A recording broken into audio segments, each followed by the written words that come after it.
which was an API worked across different social networks. So like they're like, look, if only MySpace and Ning and LinkedIn, if we all unite under the auspices of Google, we can defeat Facebook. It actually didn't work. And that's, you know, but there was an attempt in 2005 and 6, I would say, to do it, to be a Google.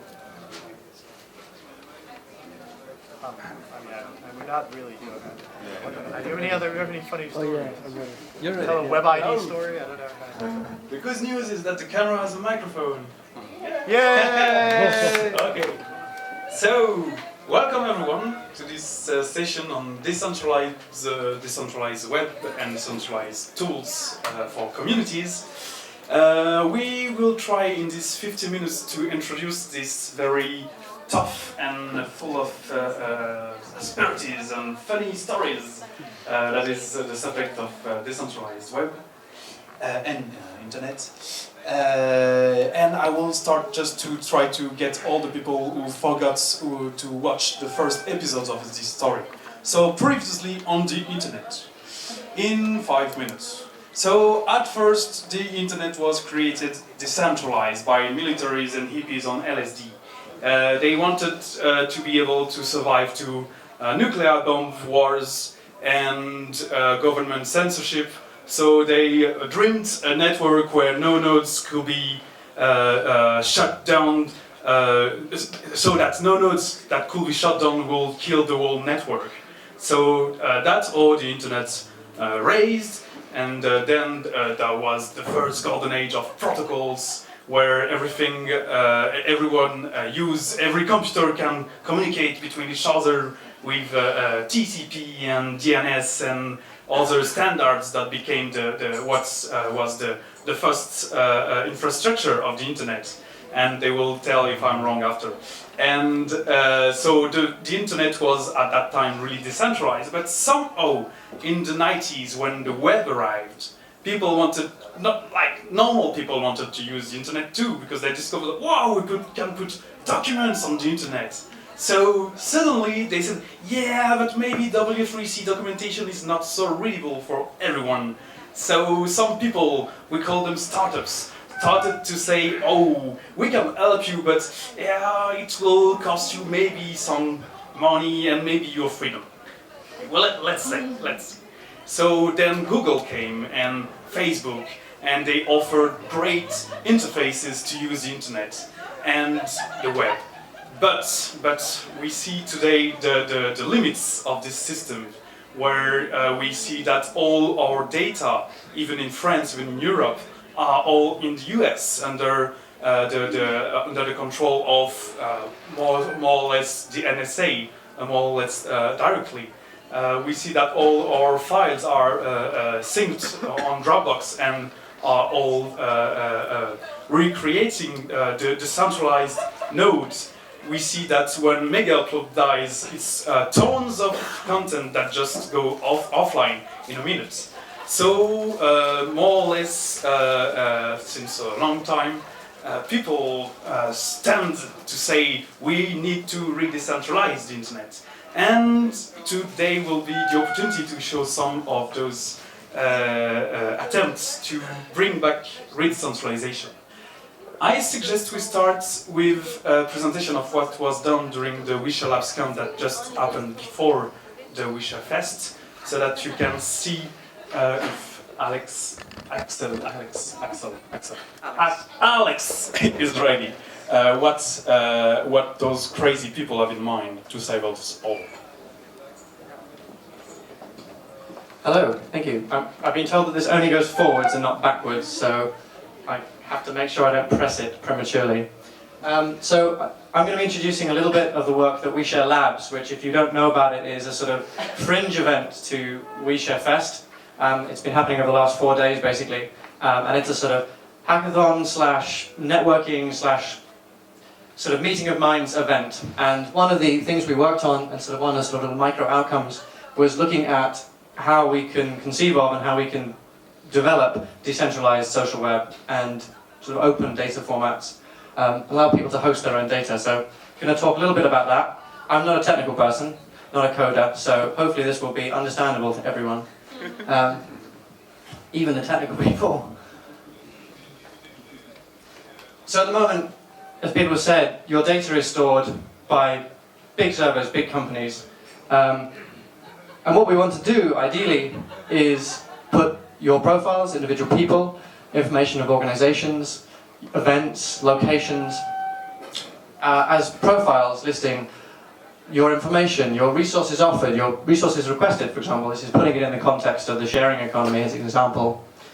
And store those on independent servers. So you can host them yourself on your home computer, or you can give it to a service provider that hosts it for you, or your local co-working space, or WeShare could actually host it for you, because you trust them, not just putting it with a big organization. And if you want, at any point, you can take it back. It's your data, it's just in the custody of someone. And the mic's died. It's fine. Yeah, it's fine? Really? Okay. So here's an example. Here's an example sort of micro network of, this is WeShare Labs, maybe in the middle, WeShare Fest down in the left-hand corner, and we've got various nodes, people, organizations, events, places, and we can run a query on this, just like we would with a central database owned by an organization. So let's say we want to find people attending WeShare Labs, these people, but we're looking for something more specific, or we want to refine it. We can search for their friends as well, and who of those then live in Paris? But maybe I'm looking to couch surf. So who of those have couches to offer? We can find 2 people. And to do that, we're not just querying one server, one database held by one organization. We're querying nearly 20 servers and a whole bunch more profiles. Individuals holding their own, organizations holding them for people, even individuals holding organizations' ones. Or another query, we could look at WeShare Paris. Who's a member of WeShare Paris? Who speaks Korean and English, because we need to do a translation? Can't find anyone. We can expand the search, look at affiliate organizations and their friends, and now we can find someone. And again, we're querying a whole bunch of different servers and a whole bunch of different people's information. And from the other perspective, if you're putting information on this service, you can decide who accesses it and under what conditions. So for example, this person could say, well, I offer translation services at 15 euros an hour. But under certain conditions, I offer them for free, because I want to help the open source or the collaborative economy movements, or I want to help charities. So in this instance, this person says, well, they're available for free if you're coming to WeShare Fest, and to my friends in the local area. So if you just go on unauthenticated, you're just a person browsing the web, you can see the option to engage as just a member of the world, but you can also see that under certain conditions you can get a different arrangement.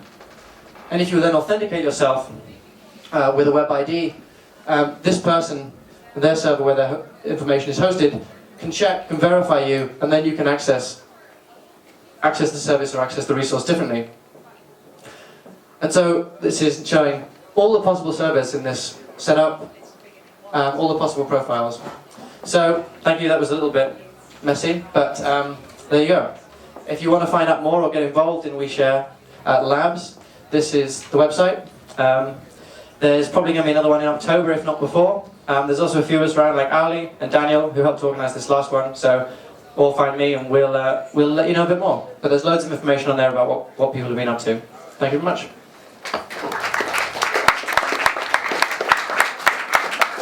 And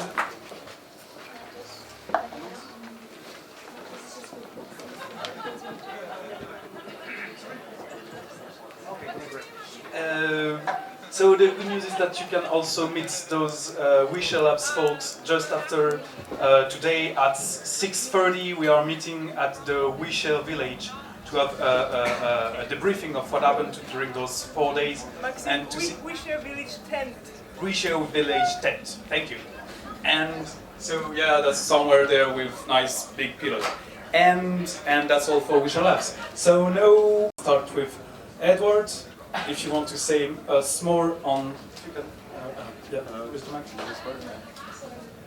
Hello. Yeah. Okay. Hi everybody. So I'm one of the co-founders of Stample. Stample is a knowledge network. So we're interested in 2 things. One is the co-creation of knowledge, and the other one is decentralized social networks.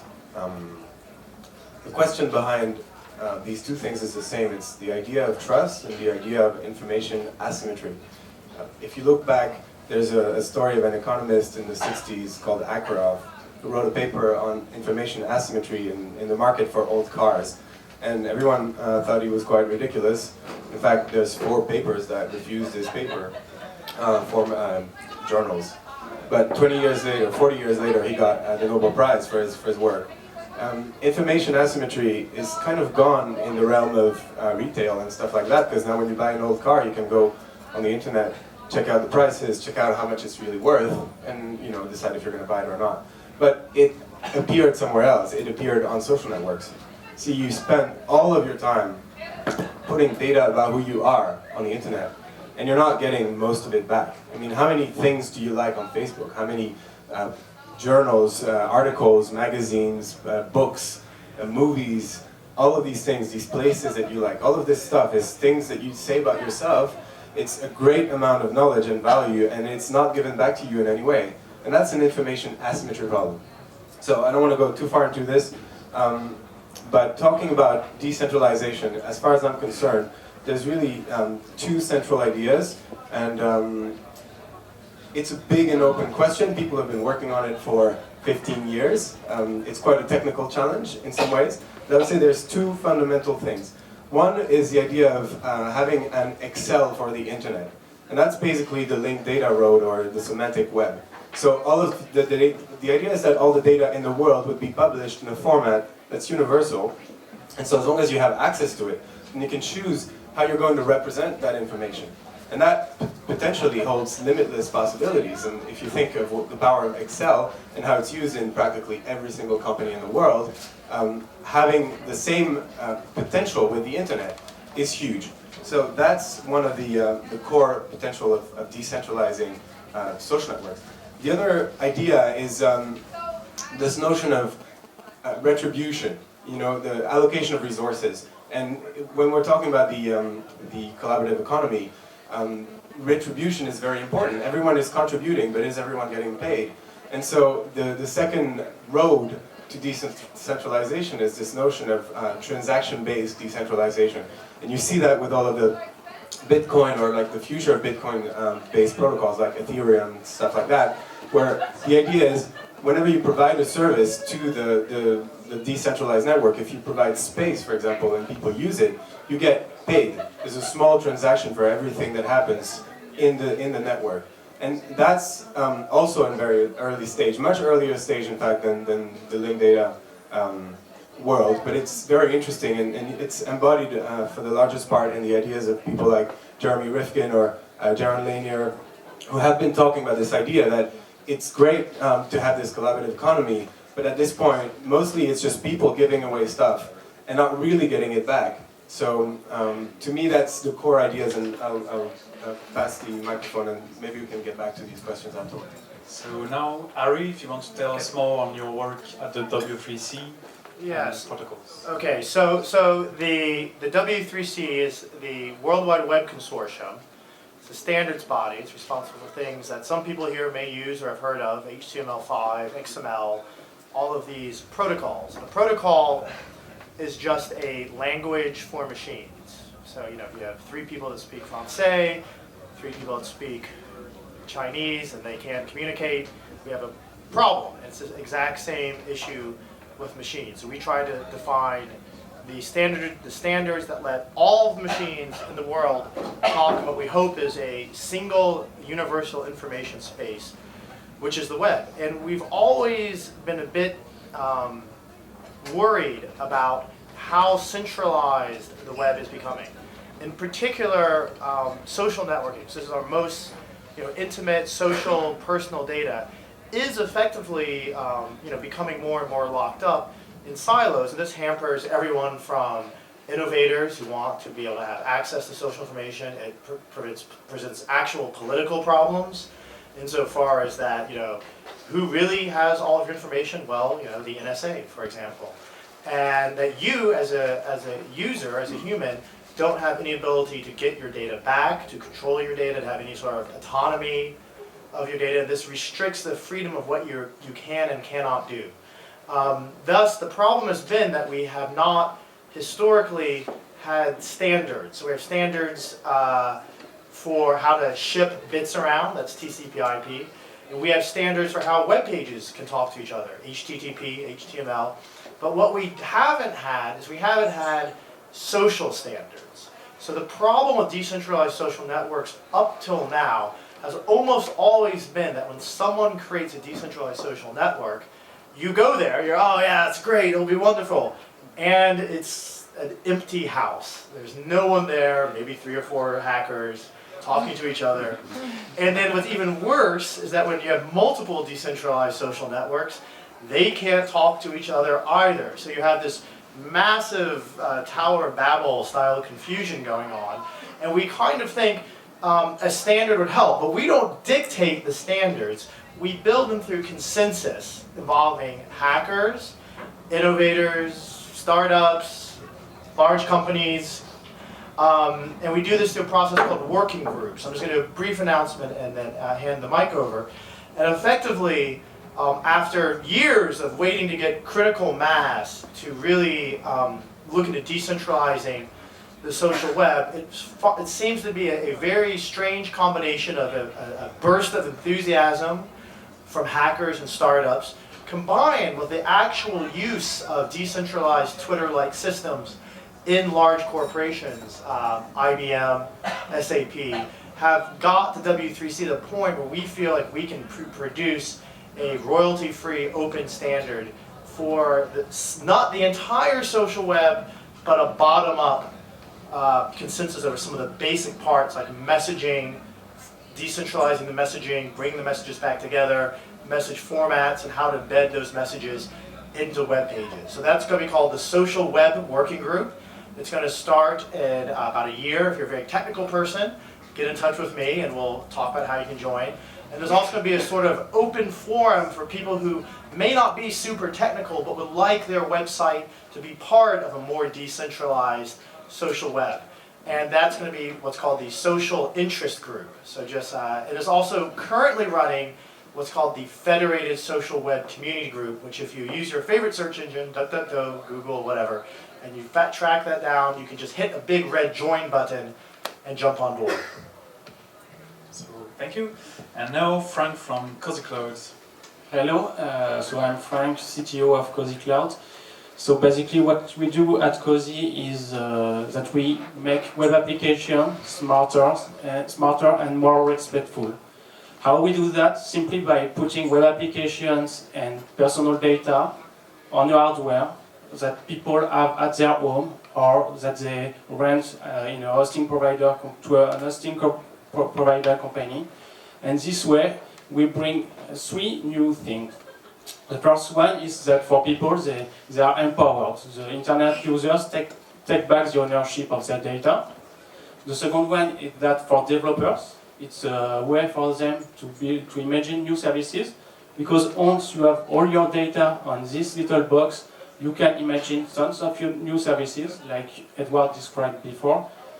And then for big companies, it's an opportunity to compete against major cloud companies. And it's also an opportunity to have a better relationship with their customers.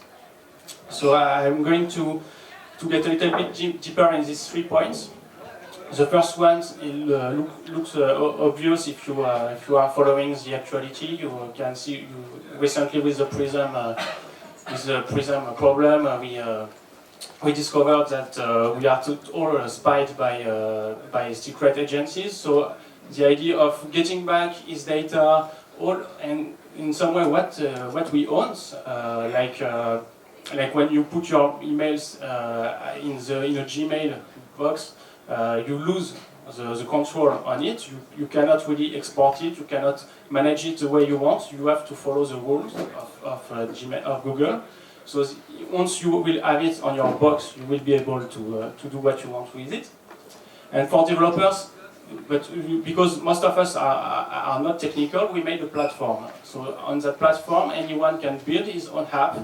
And for developers, so it could be an individual software engineer, it could be a big company, it could be a startup, who can build application where you reuse all your data.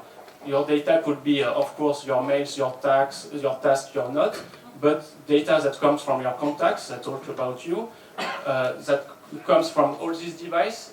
Today we only have our smartphone who record stuff about us, but now more and more we have this kind of device who record the number of steps you do. Does anyone in the room use? It's a podometer. Okay, it's a fitness object that records every step, the number of steps you do and how much time do you sleep. And there are tons of connected objects like that, like a scale, like a blood pressure monitor, and so once you have all this data, you can imagine tons of new services like predictions. You can imagine health services. You can imagine productivity services. So it will be a super opportunity for developers to develop new things. And for big companies, why it's important? Because today there are the major cloud companies are going a little bit further. They say, okay, we have we made web apps, but now we can compete with other companies. Say, okay, if we do like you, we will offer to your customers the same service plus all service you can imagine around personal data. And they want, and because of that, big companies are afraid, and they want to find an alternative to it. And decentralization could bring them the opportunity to develop small applications on this stuff, or simply distributing it. We built that box with a partner, which is a big company, and that will bring them a new opportunity to provide new services.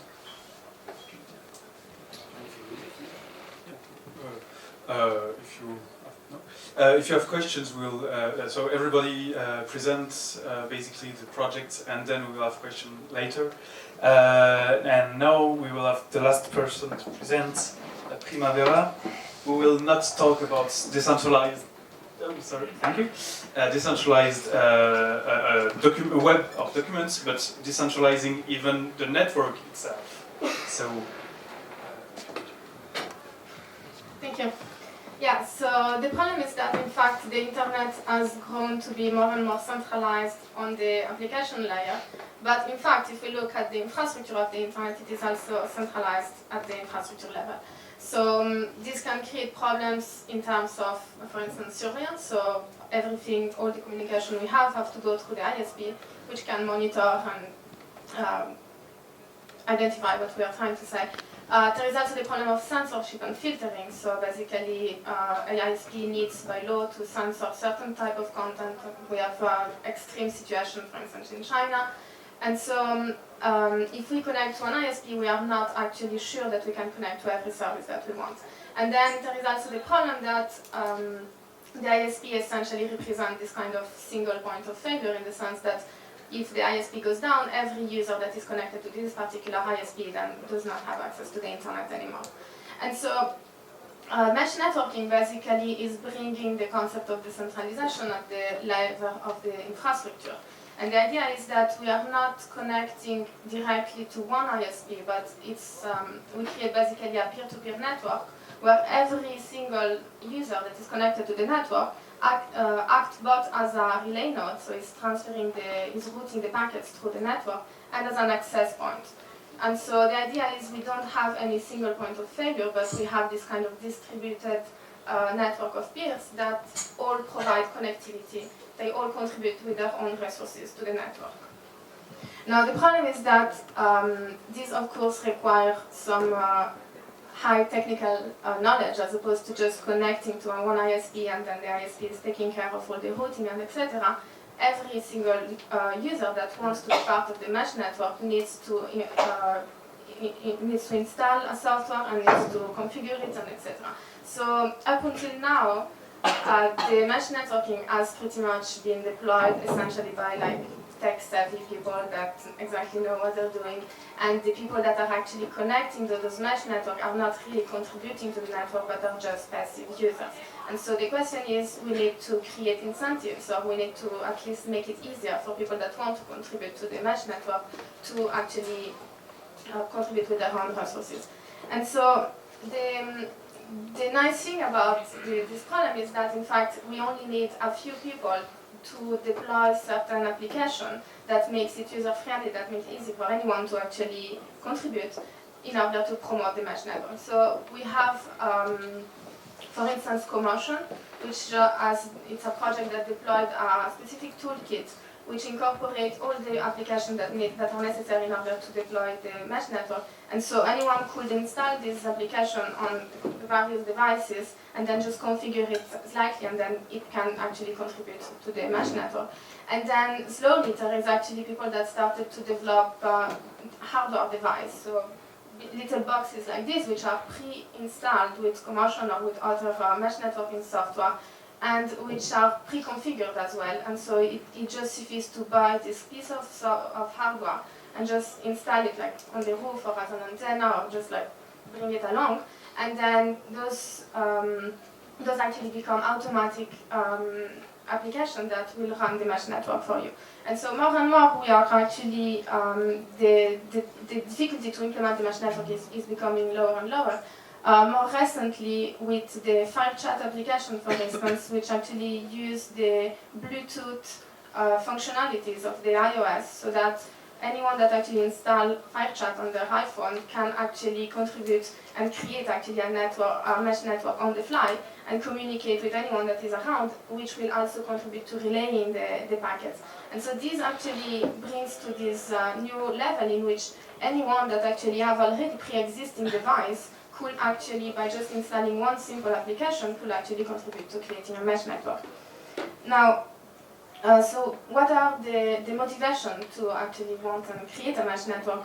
So the first one is that it's much cheaper. So we don't need to create all those infrastructure, for instance, in places where there is no connectivity, like Africa or whatever. So there is, for instance, the Mesh Potato project, which is deploying various mesh networks in Africa in order to provide connectivity to areas which are not served by the standard ISP.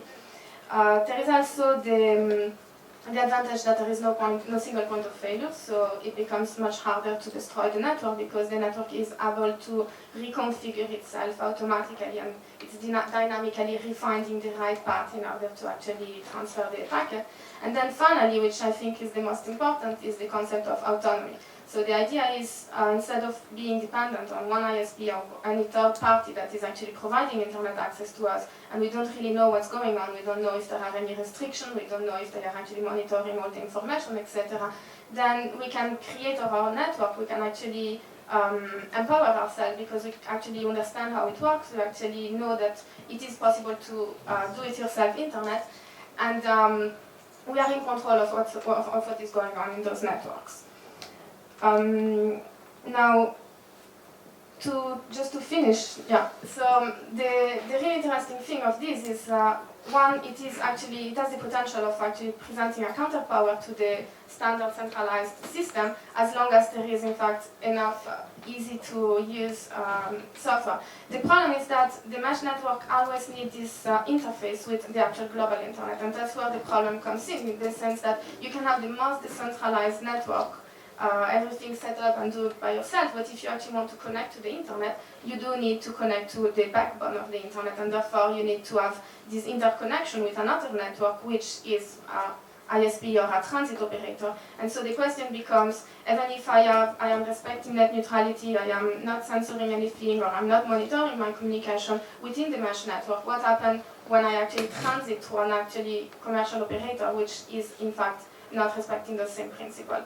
And the other problem, which I hope to open the discussion to this, is then if we actually if mesh network manage to actually get so widespread that maybe you can actually connect one mesh network to another in order to actually create an overall global network as well, then perhaps we don't have the problem of like relying on those third-party ISP, but then the question becomes, how can we create, or how can we deploy decentralized application which will run on the mesh network at the same time as they will run when we're connected to the global internet.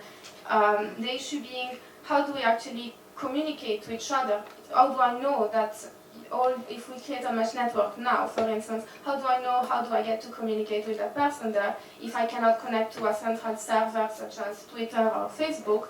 And how can we create an application that is so decentralized that will actually work at the same time internally within the local mesh network and externally, and at the same time when we connect to the global internet? Okay, it makes sense.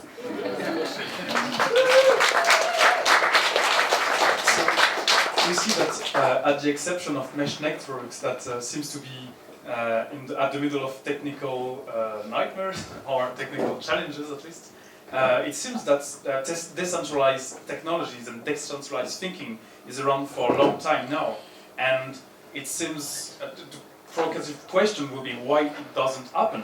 Why everybody is talking about decentralization, but why we are still all on Facebook and all on Google, and why we are not all owning our data already? This is mostly a problem of commodity, because today you can super easily connect on Google or Facebook and subscribe, and if you have to host your own application on your hardware, it's quite hard. So I think it's mainly because of that, and plus the marketing that now Google and Facebook are famous. So it really helps this.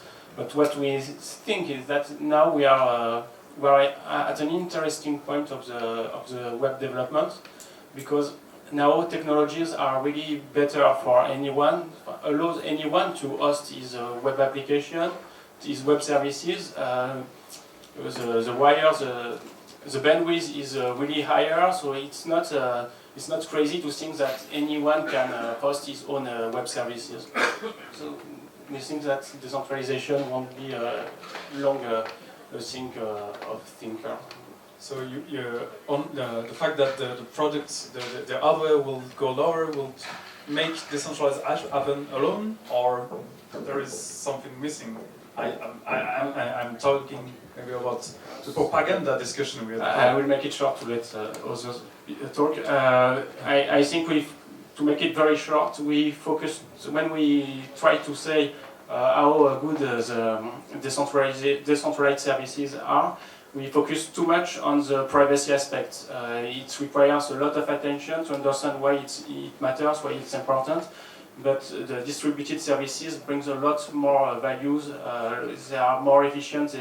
You can communicate quicker. You can cross different data from different services, and this we should focus more on on the other aspect, on the other things that are brought by distributed systems, than focusing too much on privacy. So 10 years ago, I was a student at the University of Toronto, and I was doing environmental studies, and I kept hearing people in my classes thinking that they would sell clothes that are ecologically friendly because they're ecologically friendly. And that just doesn't happen. I mean, that's not what people go for. They buy clothes because, you know, they make them look good, or because other people have them, or whatever the reasons are. There's this notion of desire. I think that's at the core of what the problem is with decentralized networks. Another example that I really like is the one with Tesla, you know, the car company. These guys make electric cars, and people buy them like crazy, but they don't buy them because they're electric cars. They buy them because of a whole big, beautiful story that they've put together around these cars, you know? I mean, they're the most advanced cars in the world, and, you know, you put your hand near the door and the handle just comes out, you know? And all this stuff, all this little magic is what people go for. And I think that's really what the key thing here is what's the use case? What's this incredibly innovative thing that you're going to be able to do with decentralized networks? This thing that's so interesting and empowering for people that they're actually going to go for it. I mean, that's what we really, really focus on. It's kind of like, you know, we do this and this and this, and that's fantastic. Oh, and by the way, you know, you can get your data back, or you can store it yourself, and that's great. And I think when we get to the point that the usage is there, and the technology is ready, and I mean that's obviously one of the key components is bringing that technology together. And until you get to the point where there's the use case, the technology moves really slow. When you have the use case, then things can start going like crazy. I mean, we were just talking about earlier about HTML5. People have been using it for 3 years. The spec is not even finished, and that's the point. When people start taking control, taking that technology and building things with it that are truly useful, then things happen. And I think we're getting to that place, but it's taking some time. I'll make a few points. So first thing is, why has decentralization, has always been innovation, right? So the internet, the initial TCP/IP, packet switching networks are a massive decentralized alternative to the big telco operators at the time, and they have proven to be very successful. So it's not like decentralization is always impossible. Same point, it's very hard, right? So in general, the reason why people use centralized systems, there's 2 or 3, I can mention them very quickly. Often, why do you search via Google and not via Wikia or a decentralized search engine? So I used to work for a search engine. Search engines are hard, right? It's very hard to decentralize the amount of computation that's required to do searches quite efficiently. In general, when you decentralize, you also, to be honest, you have control over your own data, but the security and privacy aspects are actually quite tricky to get right. So I have a friend that works at Google, and he says, of course they should trust us. We have a massive security team. We can take care of your personal data better than you can, or some random startup. That is often kind of true. However, what I would say, and I totally agree, we need to find the magic use cases. I can imagine, activists, you talked about decentralized social networks in Egypt, they really get it quite quickly, no problems. At the same point, we haven't really built the really user-facing thing that has mass adoption. But why I think it's interesting to be here is I think all of these technical problems around latency and security and privacy, they're all solvable. We just need more people working on them, more technical people working on them. I think that the hard thing that we have to understand is what is the real problem that we're trying to solve. And one of the issues could be that there are certain things that we could do with our massive collective intelligence that we enable over social networks. We could use our social networks to help, solve problems like global climate change. We use our social networks to have, political transformation. We can use our social networks to build up alternative communities. And these are not the sort of things that Twitter and Facebook are designed to do. But they are the sort of things that many of the people here are trying to do. And so if you're trying to build a world in which you are not actually under constant surveillance. If we want the web of our children to be a mass surveillance machine, then fine, keep using Facebook, Google. But I do think there's a real ethical responsibility that the engineers who built the web feel, and I think a lot of people who are trying to build the collaborative economy feel that we should create an alternative. At the same point, I still haven't seen the one thing where I'm certain it will work that involves decentralized social networking. And mesh networking is included, unfortunately. So I would like to know what the audience thinks about what we can try to build or what ideas could be cool around decentralized networking. Okay. Yeah, just to add one last thing, I think it's also an important problem that we really should try and resolve is the fact that I think as a society we are probably maybe not ready yet, in the sense that if we take the example of Bitcoin, for instance, which is completely decentralized or designed as a completely decentralized system, which has pretty much proved to work pretty okay.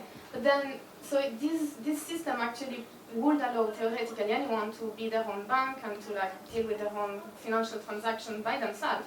The problem is that if we look at the way in which it actually has evolved, then we can see that actually people, most of the people I know that actually use Bitcoin, they don't even want to install their own wallet on their own laptop or on their own phone. They would rather rely on a cloud wallet, and they would rather rely on intermediaries and exchange and etc.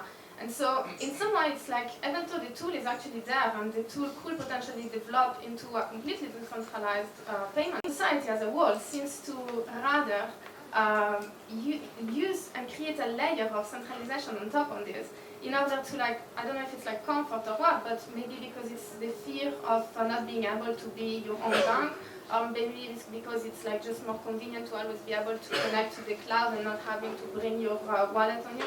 And so Maybe it's human nature. or maybe it's human nature that really wants an intermediary, I don't know. But so the problem is, I think it's also really at the maybe pedagogical level or like just social level, is like we are so used of relying on centralized institution that even when we have a tool that is decentralized, we're recreating a centralized institution on top of it, and we will rather use that institution. And so maybe it's because the tool is not good enough, and therefore we actually need intermediaries because we don't trust the tool itself, or maybe it's just because the people really just like are so used of it, and we have to kind of like go through a process of learning that we actually can do things by ourselves, and that decentralization can work just as well. And I will have just a question before giving the mic to the audience. Could that be that decentralization just in utopia, and that just like direct democracy, full bottom-up is not possible, and that we need centers? If someone wants to take this one. Of course, we at some point we like to have centers, but we like to be able to choose them. In a democracy, you can vote, you can say, okay, I prefer this guy, and there is a consensus between people to say how we elect this guy. But today with cloud companies, you don't really have choice, there are not so much alternatives. And when you subscribe to one services, it's hard to leave, and if you leave, most of the time you lose all your data, or it's very complicated to reuse it in other place. So if you can move your data from a provider to another one to make a kind of competition between them, you will be in a better position to trust them, because you can leave, you say, okay, you did bad, so in the press I learned that you did something wrong, so I leave and I put my services or my data in another place, or if I'm brave enough, I put it in my home. So it will be a kind of middle between full decentralization and full centralization. We have questions from the audience.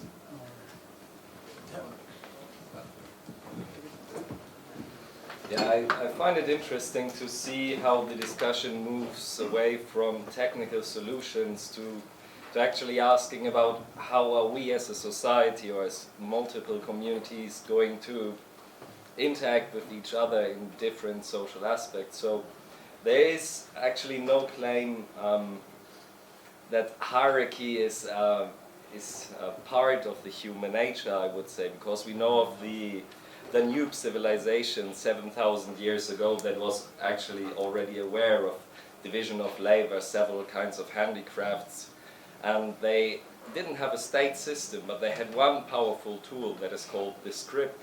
So what we see here is that with the distribution of information or knowledge, if we might even claim that, we see that the way how we can interact is much more liquid and much more diverse than the implementations of hierarchical social organizations that started in Babylon and in Egypt, so forth, which misused script as a power of source, as a source of power, of just having elite knowledge, sourced in one place. That now, as we're opening up, I just pass it to you.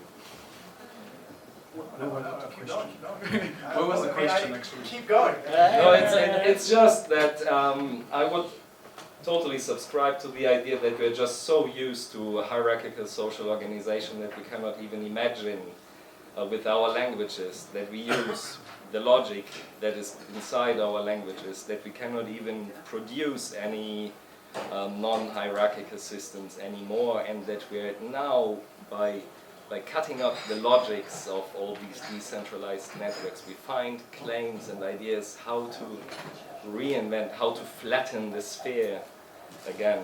But yeah, I ask you how I to have a do. quick question for you. if you don't mind. Take the mic, please. A quick question, which is, I'm sort of, due to the sharing economy thing, at W3C, we're used to more, how should you say, heavily corporate environments and hacker environments. The sort of sharing economy thing is kind of interesting because it's in between. Do you think that there is a shift going on among, like a generational shift, where maybe people who are brought up on the internet are somehow more used to non-hierarchical thinking and global social networking, or not? Or do you think, I'm not sure. I was often hoping that was the case, but I have trouble judging. I would answer that question differently. I would say I'm just not used to the user interface of administration today. When I get my tax form, I just don't know what to do because there are no buttons. That's it. So it's the user interface. It's the way how administration makes us interact with it that makes it so disgusting. Yeah, I just want to respond for a second. I think you've made a very, very good point. Whether or not, we are so historically sort of stuck in hierarchical systems that we can move out of them. I think that's really the core challenge that we have today. And so there's a couple of points about that.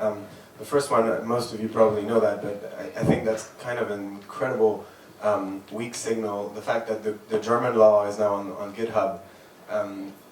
This is a big deal.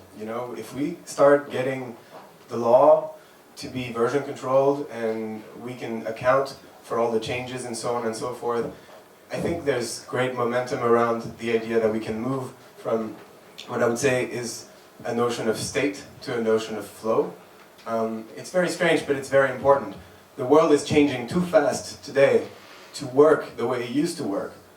It was okay to have hierarchical systems, and it was okay to have states when things were changing slow. Because you could make a decision and it'd still be relevant a week later, or 2 weeks later, or 2 months, or 2 years, or maybe 10 years.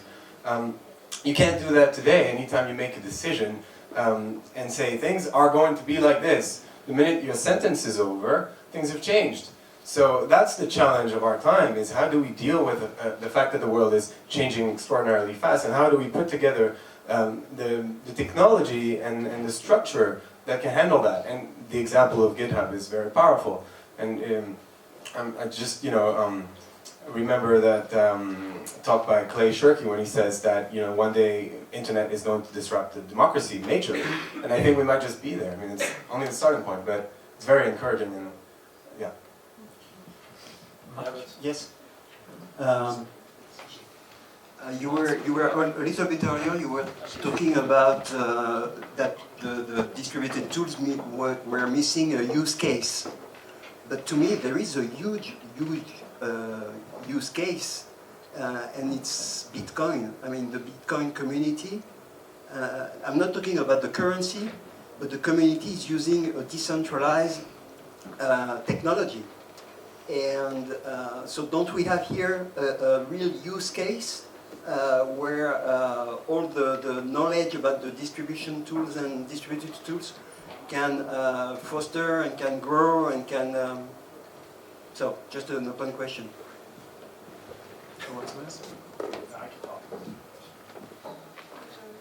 I'll mention something about Bitcoin real quick. So Bitcoin is a wonderful example of a community. There are actually many other communities that do alternative currencies, Dogecoin, all these weird coins. At the same point, whenever I look at Bitcoin, I have to admit I'm somewhat underwhelmed. And the reason I'm underwhelmed is because the main use I see of it, which is fine, it's useful to do, is to avoid, essentially you want to avoid paying taxes. And you would like to avoid currency controls when you're shifting money from let's say out of China, which was a big use case up until recently, or out of Argentina, which I think people still do. And also the way that Bitcoin works is you have a totally decentralized system, and how do people trust each other? Well, they document every single action they do, so there's this big ledger, effectively. And they also can contribute by just burning CPU cycles, right? And that's kind of like CPU cycles to gold. That kind of reminds me of alchemy or something. It's a bit weird. I would like to see things like Bitcoin that are more socially grounded in real world communities and values, which aren't just playing with the financial system and trying to create new kinds of finances. Because the main users of Bitcoin in the future will probably be hedge funds. The question, and I'm not a huge fan of the financial system in its current state. What all the alternatives kinds of currencies we can do and the modifications that we could do that rely on some of the architecture of things like Bitcoin, but don't rely on the actual current existing protocol, which I think has some issues. Yeah, so I think also Bitcoin is a really interesting example because it kind of goes back to the use case scenario, which is if we look at like popular and widely mainstream adopted, well, I guess Bitcoin is not really mainstream yet, but it kind of like is widely adopted. And so I guess the first one must have been like file sharing, which was obviously providing something in addition to just being decentralized. It was allowing people to actually get stuff that they wouldn't get otherwise. And then Bitcoin is somehow the same thing. Like, I wonder if people, like, probably the first pioneer actually wanted to Bitcoin because they love the ideology of decentralization, but what actually made it go mainstream is really just this added value that it was basically not paying taxes and making a lot of money out of speculation. And so it seems to me that for those two examples at least, the decentralization was kind of secondary to the added value, and that's the use case. The use case is this added value. Now, what I think is absolutely extremely interesting about Bitcoin is that it also has sparked this new idea of being able to. So I think if we look at the history of peer-to-peer applications that have been deployed, we had at the beginning it was like the distribution of content and etc. So with file sharing, and then we had like communication, anonymous communication like Tor or Freenet or whatever, and then we have mesh networking, which is actually the infrastructure of communication itself. And I think what Bitcoin has shown, and I'm not sure if it's actually going to be the case, but it has shown that it is actually possible to disintermediate also at the level of the institution. And so I think Bitcoin has shown that we don't need a financial institution, which is something pretty amazing because that was really, the institution is by definition centralized because the whole concept of institution is.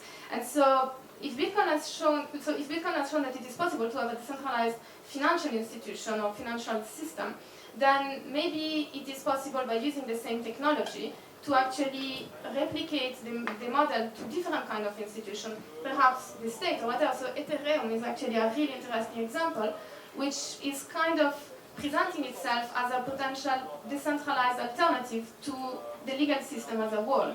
Now, is it actually going to work? I don't know. I mean, it's really early, but it is really interesting to see that this decentralized technology of the blockchain basically show that it is possible to have trust or trustless system, but that doesn't require the trust and coordination without having a centralized institution. This I think is absolutely fantastic, and I really hope. But then if you look at the applications so far, which have been deployed based on the blockchain, so we have Twister, which I don't think is used by anyone, and then we have Bitmessage or Namecoin, which are like, they exist conceptually, but they have not been adopted, and I think it's because they are not providing anything else but being decentralized. And so I think if we really want to get this technology going, and perhaps Ethereum is actually going to provide this added value because it is actually like providing things that wouldn't be available with another platform. And so I think the decentralization is really about figuring out what is that decentralization allows that a centralized service cannot allow, and that's the use case that is going to make it mainstream. For Twister, it's also that it tried to burn my computer when I installed it. we had a question. Yes, I'm Erik, and I have a legal background, so I studied at a legal school, and I think I agree that that it's good to go for a decentralized network, any network, but I wonder how are you then going to make decisions in a group and decentralized decision making? Or how do you, is everybody ready for, able to understand this way of thinking and operating? Because you're all looking to me like very educated people, but do you have any ideas on that? I'll do it quickly, which is I think, there's kind of two like theories of human nature here. And of course, all theories of human nature are kind of nonsense, but we can just entertain them. One of which is that people are lazy and don't want to make decisions and want to delegate them up as much as possible to someone else. And that's particularly when people are in situations when they're alone or afraid or don't feel like they know enough. Another theory is that if given the chance, people do want to have autonomy, and they would want to relearn the knowledge and skills that otherwise they don't have. And so if you look at it, today, just to mention, I think it's useful to actually mention the Occupy movement. So I visited one in Oakland, which was very interesting, where you had a lot of people who, to be honest, it was a weird mix of college graduates who couldn't find jobs and people who've been homeless for most of their lives. And strangely enough, I've never seen this before, those two groups of people were able to make decisions together.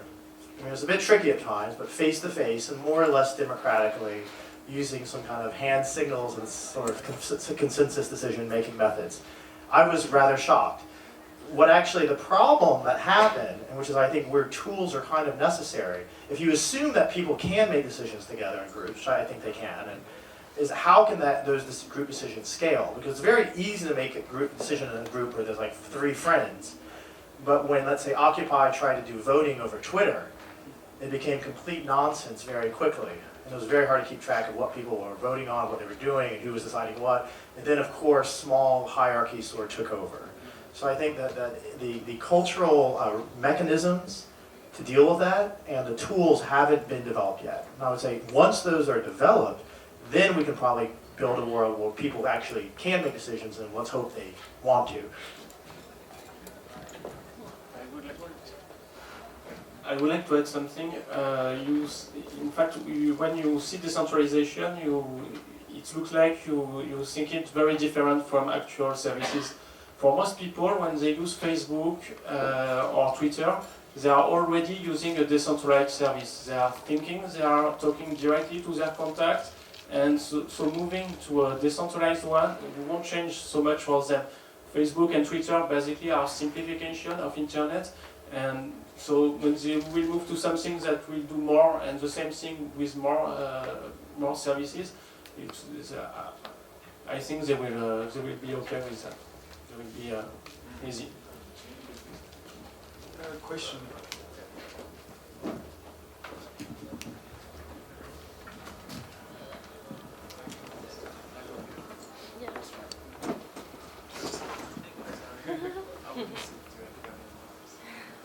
So I just want to come back to the technologies of communication for decentralized decision making, and there are some technologies out there, and I guess this is a question of tools again. I mean, even in MIT you have Otto Scharmer, which is developed this theory U, which is super interesting also for getting groups together and getting them to make decisions, or you have Art of Hosting, which is also really nice, or even the more popular design thinking. And there is all this, all those methods, they come out of ancient technology of like getting together in a community to make decisions, and I guess a complementation between online and offline methodologies is what we are aiming in. So I see a very big tendency in the online technologies for like decentralized decision making, but I see also a lack of interest on the offline methods, which makes me question also on the format, why are we sitting facing you, why are you not sitting in a cycle, for example, which would change totally the dynamic of the conversation, So this is because I'm just saying, there's. The quick answer is that you can't make fit as many people. No, it's not a direct critic. No. I already had this question by the troll there. Okay.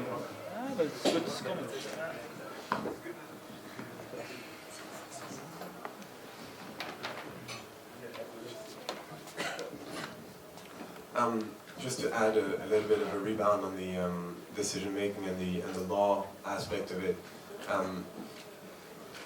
So I started coding about 2 years ago, and I was not a programmer, and I'm still not. But I learned quite a bit about how it works and what's in the air nowadays when it comes to programming. And one of the things that I find is fascinating is that if you look at the developer community, they have found solutions to these problems. And some of it is technological, some of it is, you know, all this consensus building, the way that the developers are able to build standards over GitHub, just contributing in mailing lists and whatever, and it's a long process. And it's really, really hard, but it works. And I think it's really interesting to look at how things work in the world of technology and to think about how you can then implement these solutions outside of the world of technology. Because a lot of these solutions can be just taken as they are and looked at with different eyes. And I mean, there's been stories about like GitHub for writers and stuff like that, but that's just the basics. I think there's a lot to do in that space. I'll give you a quick point. So just a little quick point consensus. W3C works by massive global distributed consensus between many companies that otherwise hate each other. So when we're building like a new API on HTML5, like I work on the crypto API, we have to get consensus between Microsoft and Google. Or, you know, for the social web stuff, it looks like we're going to have to build consensus between IBM and Mozilla. But, I mean, and during these sort of movements like Occupy, people say, well, how could we possibly run the world on a giant global consensus? I was like, well, you know, that's kind of, the internet kind of already is governed like that through what's called open multi-stakeholder processes. They're tricky. They can also lead to oligarchies and have problems and fall apart like any other political process. But actually what we've discovered over the last, I don't know, let's say 30 or even a bit longer years in the internet is that actually, you know, global, somewhat democratic, let's say consensus and open decision making does work. And then to finish on this point, I think there is also something really interesting to look at on Ethereum, for instance. Essentially because you can, in fact, rely on like social and consensus and whatever, but because we are in a social settings, then you cannot really avoid like people trying to, you know, have a bigger voice or influential or like trying to get power and whatever. And so what is interesting is to try and look at how the technology can actually try and support a consensus and like a flat decision making. And if you look at Ethereum, basically it allows you to encode governance mechanisms. So you can basically agree to, first you agree to the protocol, you agree to the system of governance. And then the idea is that instead of having this power scheme in which you have people making decisions and like the decision making is like kind of top down or representative, or whatever you want to see it, but it's like in some kind of like architecture where the person at the top will eventually decide. Now you can try and enforce it to be like consensus based, but it's always an effort like the whole system needs to agree and then you need to kind of like fight the power struggles and whatever. In Ethereum what you can do is you can encode all the procedure that is going to happen, and so the decision making is no longer at the top and then delegated, but it's actually at the edge of the network. So the Ethereum application will dictate how people can vote, like what are the rules and whatever, and then the processes is transparent. So you know exactly, because the application is open state, so you can see how it is made. And by pushing the decision making at the border, then people, all they can do is actually abide to the protocol. Okay? Now the decision then is like the social element is how do we design the protocol, how do we make it like an actual good and sensible system. But once the system has been established, and then you can also add rules, how you can change the rule of the system with a majority or whatever. But so the idea is we don't want to, it's not we don't want to, you could also implement a centralized and hierarchical system, but you can also design a system that is completely flat and that the technology will actually enforce the design of this governance system. So that even if people want, they cannot really like modify the thing unless there is a consensus for it. So the last thing that is not decentralized then is the design. Yes. Okay. A last question from... Three. Random. We do 3 in a row, maybe. Yeah. Can you come to the mic? The first two is to the mic. Side advantage, sorry.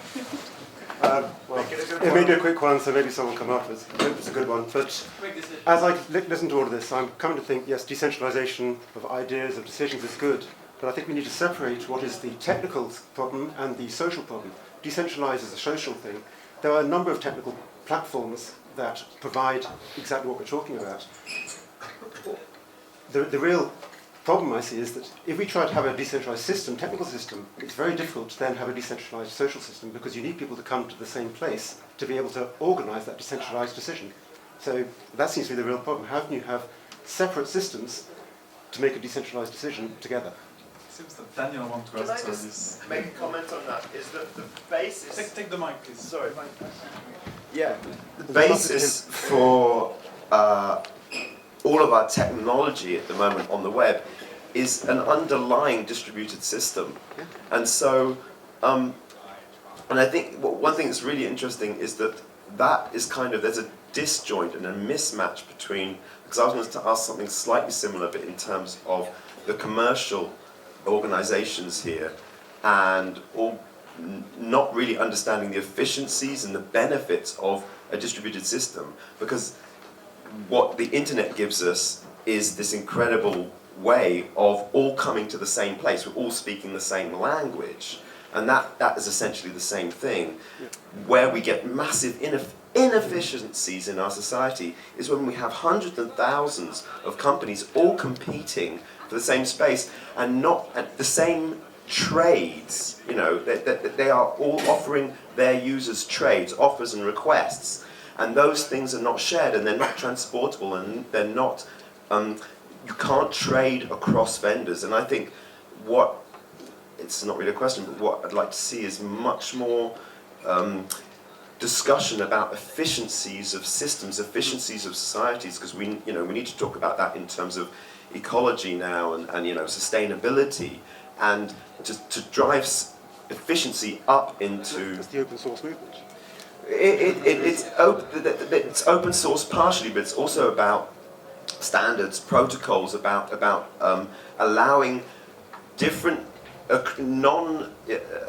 about users in different vendors being able to transact and fulfill different so it's various different subtle levels, but it is about being able to transact across vendors. Sure. Thank you. We are already pretty late, but if you don't have a last word, sorry. Yeah, maybe a last word, and then I guess that as the discussion can go forever, we really meet at the Wilshire Labs, Wilshire Village 10 Labs camp thing. So. I think the core question of decentralizing or re-decentralizing the web or the social web is what's the value proposition? You know, if you look at why Facebook and Twitter happened, it's because they were free, and it was at a time when no one was wanting to pay on the internet. And so that just opened the door to all this innovation. I mean, we can say that Facebook is, stealing our data and stuff, and that's actually very true, but they've also come up with a lot of innovation and a lot of good stuff that we can use. And so what's the value proposition for decentralizing the social web? And there's a couple of answers, and one of them, in fact, is this notion of, this transaction-based decentralized movement where by providing your disk space on your computer to the social network, to the decentralized network, you get money. Suddenly there's this incentive that you can use. So that's definitely one of them. And then the other one, which is more related to the linked data aspect, is when you get your information back, you can extract value from it and know yourself better, and so on. And I think that's really what the challenge is. It's very difficult for people to understand what the value proposition is, and until that comes clear, it's quite difficult. So, we at the W3C would like for you, if you have value propositions, to join our global forum at the Social Interest Group. And if you're a technical person, to talk about joining the working group. So just grab me afterwards. And we're also working with the European Commission to help fund small projects. So talk to me afterwards about that as well. We wish you all luck and hope it decentralizes much better by next year. Yeah, one last word about how we could make decentralization more mainstream quicker. It's when we take the example of social networks. Too much time we say, but if you build your decentralized or distributed social network, you won't be able to bring everyone in it. That's true. That's why we should focus less on bringing everyone in a very quick time, but we could build very small social networks, like in a family. I already use distributed social networks with my mother and my brother, and once all these very small social networks will be built, we could connect them and then make a match. Thank you. So that's over. I want to thank our sponsor, the NSA, for bringing so much interest in this subject. And let's all meet up there!